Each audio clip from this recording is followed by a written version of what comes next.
Welcome back, All Sports West New York. My guest, Jay Skurski from the Buffalo News. And, you know, Jay's beautiful wife works at another station, and she does the mornings. And they've got a great-looking son who has been photographed more than the Kennedys. And here's the latest. He was out cutting the Christmas tree with Dad. And how'd that work for you, having him in the front while you're cutting the tree? Well, we had to unhook him at that point. That was just for the photo. That was just the photo op. You're so showbiz. That's how we, you know? we spent a lot of time looking for that tree there. Now, was that at an actual tree farm, or were you in somebody's backyard they weren't aware of? And No, that was actually up in Lewiston at a tree farm, Treetop Acres on Lower Mountain Road. Wow. Every year. Good for you. Yeah. Go returning your roots. Well, beautiful family. Thank you. Before we wrap up the Bills, we've touched on it in the last segment. What the heck do they do at quarterback? We talked before the show about this. Kyle Orton obviously is not a true starter in this league. He's had 3 opportunities at that at 3 different teams. It hasn't worked out. I think he can fill in the void for 1 or 2 games. He showed that. E.J. Manuel, they appear to have given up on E.J. Manuel. That's the appearance. Where do you think they go from here? I could see a scenario where both of them are gone. I could see a scenario where both are back, or I think the more likely scenario is that one or the other is gone, and then they bring in, whether it be a free agent or through the draft, competition for them. I think that that's the way you have to go, though. I think you have to look to upgrade that position, if it is through free agency or through a trade. I think there's going to be, this is a year, and Peter King wrote about this in Sports Illustrated last week, it's going to be an unusual year in that there may be more quarterbacks than usual available in trades. Now, those guys are going to come with baggage, you know, of course, because you're not going to trade away a franchise quarterback. Right. But do you roll the dice on one of those guys? I think the first thing you have to sort out is who's our head coach. If it is Doug Marrone, then you sit down with he and Nate Hackett and say, what are we doing here? Who do we want to be the quarterback? And as I said, there's a lot of different options on the table. Which one's the best one? I think you would like a scenario where Kyle Orton is your backup. You know, if he has a player option and if he wants to come back, that's fine, because he is a good backup quarterback, maybe one of the better ones in the league, right. But he's not a starting quarterback. He's not going to get you to the Super Bowl for sure, and probably not even to the playoffs. So I think then you have to explore the trade market. I think that's the best, most likely scenario. It's tough because teams are going to want draft picks, and the Bills don't have their first-round pick. And the Bills have a couple of pretty good defensive players that might end up having to go the way of that trade, because who else do you have? Right, maybe a player. I mean, I'll throw a name out there: Kiko Alonso. They've found linebackers without Kiko Alonso this year.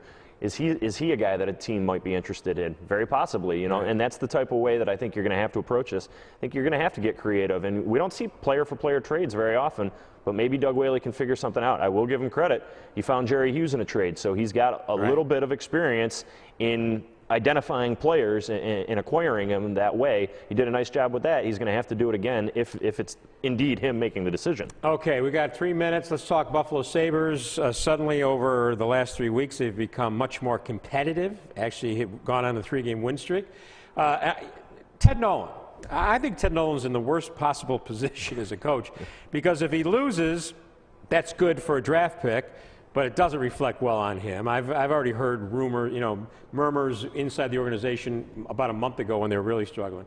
But if he does well enough that they don't get a high draft pick, then in some fans' minds he's failed. Oh, absolutely. I mean, I think people are expecting this team to lose. A lot of them are, quite frankly, rooting for them to lose. So I think Ted Nolan is in almost a no-win position. You're right. Too many wins, and they cost them that draft pick. And let's face it, even with this run that this team went on, I think they won 6 of 7 just recently, they were still in 26th place in the NHL. So they dug themselves such a big hole that even the playoffs are not going to happen. So if that is the case, well, what's better for the long-term health of the franchise? I know people don't want to hear the tank crowd, whatever. If you're going to finish 26th, you're better off finishing 30th this year with 2 generational players coming out. The key for the Sabres is that they've had goaltending that's kept them in a lot of games. Their goaltenders are so good that if that does end up going south, I think their record could you could see that plummeting too. They may not get the level of goaltending that they've gotten so far this year. I mean, both of those guys have been great.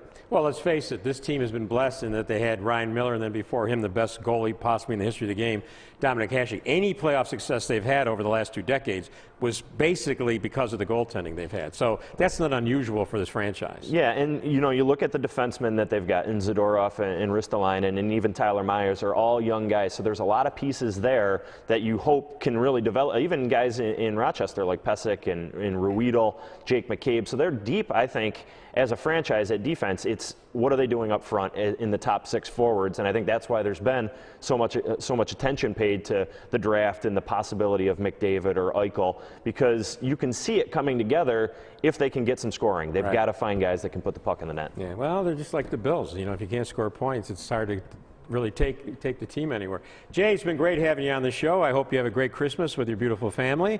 I'm sure there'll be plenty of photos taken. This is your son's first Christmas? It will be his first Christmas, yeah. Might be a few presents under the tree. Right. Jay Skurski from the Buffalo News. You can read Jay in the Buffalo News. There's the website. He does a great job with the columns.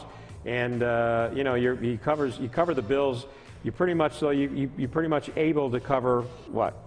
What else, besides the Bills? You're out there. I'll bounce over to maybe some college basketball after the season. I'll definitely do some Sabres, and then once the summer gets, I'll be heavy into the golf until the Bills pick up again. I do the local. No golf high school wrestling.